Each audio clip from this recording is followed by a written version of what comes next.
I've always written primarily about architecture, about buildings. And writing about architecture is based on certain assumptions.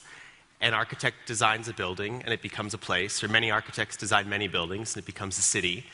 And regardless of this complicated mix of forces of politics and culture and economics that shapes these places, at the end of the day, you can go and you can visit them. You can walk around them, you can smell them, you can get a feel for them, you can experience their sense of place.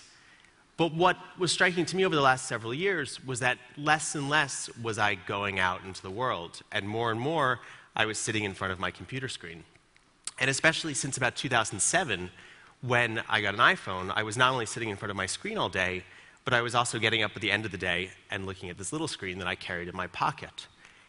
If you went and looked for images of the internet, this was all that you found. This famous image by Opti of the internet as the kind of Milky Way, this infinite expanse where we don't seem to be anywhere on it. We can never seem to grasp it in its totality. So if there was this world in the screen and if there was the physical world around me, I couldn't ever get them together in the same place. And then this happened.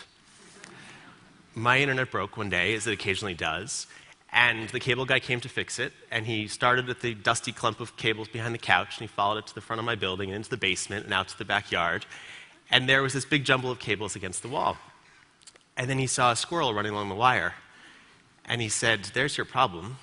A squirrel is chewing on your internet." And this seemed astounding. The internet is a transcendent idea. It's a set of protocols that has changed everything, from shopping to dating to revolutions. It was unequivocally not something a squirrel could chew on.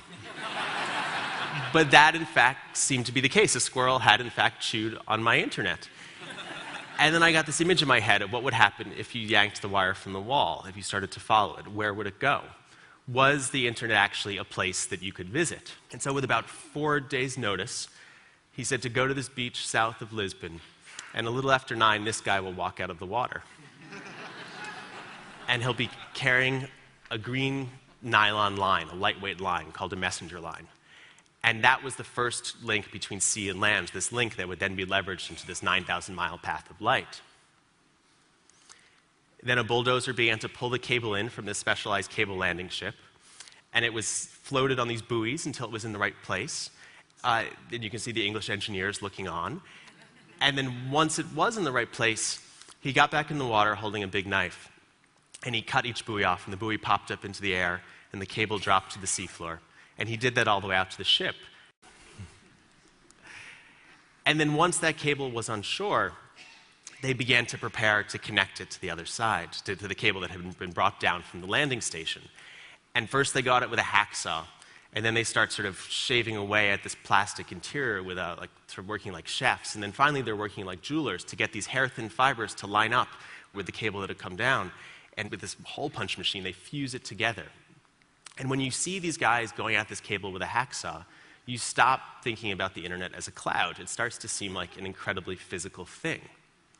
And then the process on shore takes around 3 or 4 days.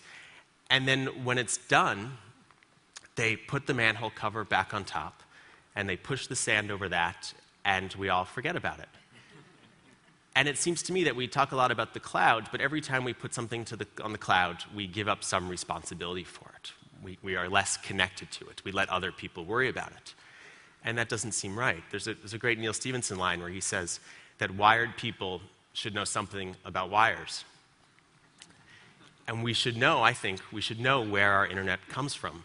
And we should know what it is that physically connects us all. So, thank you.